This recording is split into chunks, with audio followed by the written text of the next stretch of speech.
Hello और इस हफ्तावार market के तफसीली जायजे में खुशामदीद।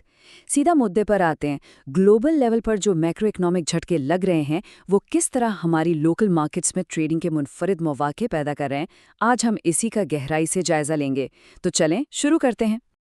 आज का हमारा तज्जिया एक टॉप डाउन अप्रोच पर मबनी होगा। हम शुरुआत करेंगे आलमी तनाव और एनर्जी शॉक्स से, उसके बाद महंगाई और शरह सूद की मसवात को समझेंगे, फिर इकोनॉमिक कैलेंडर का तज्जिया करेंगे, उसके बाद PMEX सिल्वर फ्यूचर्स के दोबारा इजरा पर बात होगी और आखिर में देखेंगे कि मार्केट के उतार चढ़ाव में बेहतरीन हिकमत अमली क्या होनी चाहिए। तो सबसे पहले बात करते हैं आलमी तनाव और एनर्जी शॉक्स की। अब जरा इस नंबर पर गौर करें। ब्रेंट क्रूड $111 फी बैरल को क्रॉस कर चुका है। जी हाँ, और ये कोई मामूली उछाल नहीं है। इसकी सबसे बड़ी वजह आबनाए हुर्मुज़ की मुमकिना बंदिश और रशियन क्रूड की छूट यानी वेवर्स का ख़त्म होना है। रिपोर्ट्स के मुताबिक अमरीकी इंतज़ामिया ने इन वेवर्स को ख़त्म होने दिया है, जिसकी वजह से पहले से ही महदूद आलमी सप्लाई पर एक शदीद किस्म का दबाव पड़ गया है। और इधर खाम तेल की कीमतें आसमान से बातें कर रही हैं, वहीं दूसरी तरफ गोल्ड मार्केट में एक अलग ही कहानी चल रही है। सोना $4,550 फी ऑन्स से नीचे आ गिरा है। पिछले हफ्ते ही इसमें तकरीबन 4% की नुमाया कमी आई है। इसके पीछे मरकजी बैंक की जानिब से पॉलिसी टाइट किए जाने की तवक्कुआत और बढ़ती हुई ट्रेजरी यील्ड्स का बड़ा हाथ है, जिसने सोने को खासे दबाव में रखा हुआ है। सिफारती महाज पर भी मामलात काफ़ी उलझे हुए हैं। एक तरफ अमरीकी मौक़िफ़ है कि तेहरान के पास मुआहदे के लिए वक्त तेज़ी से ख़त्म हो रहा है, जबकि दूसरी तरफ ईरानी मौक़िफ़ ये है कि जब तक कोई ठोस रियायत नहीं मिलती मुज़ाकरात में ताअत्तुल बरकरार रहेगा। और इसी दौरान खलीज फ़ार्स में तवानाई के इंफ्रास्ट्रक्चर पर हमले हुए हैं, जिनमें मुत्तहिदा अरब इमारात की एक न्यूक्लियर तंसीब भी शामिल है। ये सब वाक़यात खित्ते की कशीदगी में मुसलसल इजाफा कर रहे हैं। अब आते हैं अपने दूसरे हिस्से की तरफ, महंगाई और शरह सूद की मसावात। अब सवाल ये पैदा होता है कि तवानाई के इन शदीद झटकों का अमरीकी पॉलिसी पर क्या असर हो रहा है।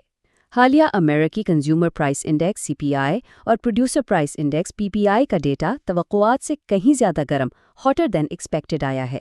ये इस बात का वाज़ेह सबूत है कि तवानाई की कीमतों का ये झटका अब सिर्फ पेट्रोल पंप्स तक महदूद नहीं रहा, बल्कि ये तेज़ी से वसीतर अमरीकी मईशत में महंगाई को बढ़ा रहा है। और इस शदीद महंगाई के दबाव का नतीजा क्या निकला? अमेरिकी डॉलर इंडेक्स 99.3 की हद पार कर चुका है। ये पिछले 6 हफ्तों में उसकी मजबूत तरीन सतह है। मशरिक़ वस्ता के तनाज़े ने जिस इफ़राते ज़र के दबाव को जन्म दिया है, उसने डॉलर को वाकई एक ज़बरदस्त और नया सहारा दे दिया है। इस सब के बाद फेडरल रिजर्व की पॉलिसी का शिफ्ट होना तो तकरीबन तय था। मार्केट ने अब इस साल किसी भी किस्म के रेट कट यानी शरह सूद में कमी की उम्मीदों को मुकम्मल तौर पर मुस्तरद कर दिया है, बल्कि उल्टा अब साल के आखिर तक रेट हाइक यानी शरह सूद में इजाफे की क़यास आराइयां जोर पकड़ चुकी हैं। ट्रेडर्स के लिए ये एक बहुत बड़ी माशी तब्दीली है। आगे बढ़ते हैं इकोनॉमिक कैलेंडर के तज्ज़िये की तरफ। अगर पूरे हफ्ते के अमेरिकी इकोनॉमिक कैलेंडर पर एक नज़र डाली जाए तो ये मीडियम और हाई इम्पैक्ट इवेंट से भरा पड़ा है। पीर से जुमा तक यके बाद दीगरे ऐसे डेटा रिलीज़ होने वाले हैं जो डॉलर और कमोडिटीज़ की कीमतों में ज़बरदस्त उतार चढ़ाव ला सकते हैं। इन पर नज़र रखना सबके लिए इंतहाई ज़रूरी है। इस पूरे हफ्ते की टाइमलाइन कुछ इस तरह से बनी हुई है। शुरुआत हो रही है मंगल के ADP एम्प्लॉयमेंट डेटा से। बुध को EIA क्रूड स्टॉक्स की रिपोर्ट आएगी और फिर जुमेरात का दिन तो जैसे डेटा की भरमार लाने वाला है, जिसमें जॉबलेस क्लेम्स और हाउसिंग का अहम डेटा शामिल है। आखिर में जुम्मा को कंज्यूमर सेंटिमेंट पर सबकी नज़र रहेगी।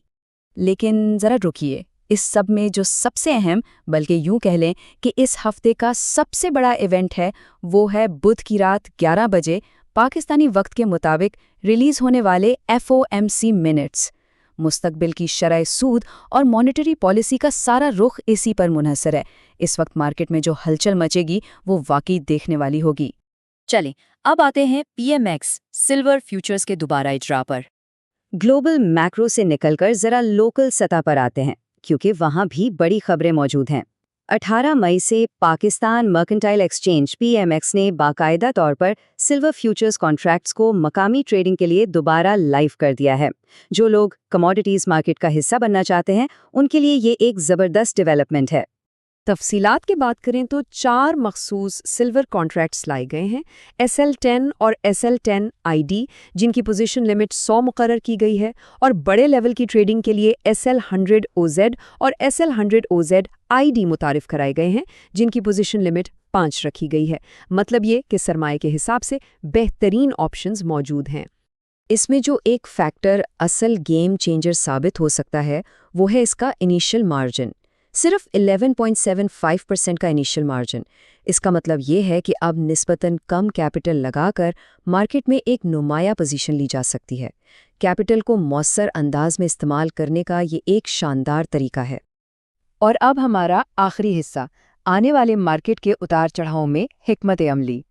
تو سوال یہ ہے کہ ان حالات میں کیا کیا جائے؟ سب سے بہترین اور محفوظ اپروچ یہ ہوگی کہ ان نئے PMX سلور انسٹرومنٹس کو امریکی ڈیٹا ریلیز کے اوقات کے ساتھ بالکل سنک کر لیا جائے۔ ہائی امپیکٹ ایونٹس کی ٹائمنگ کو ذہن میں رکھ کر ٹریڈ پلان کرنے سے ہی مارکیٹ کی والیٹیلیٹی کا صحیح فائدہ اٹھایا جا سکتا ہے۔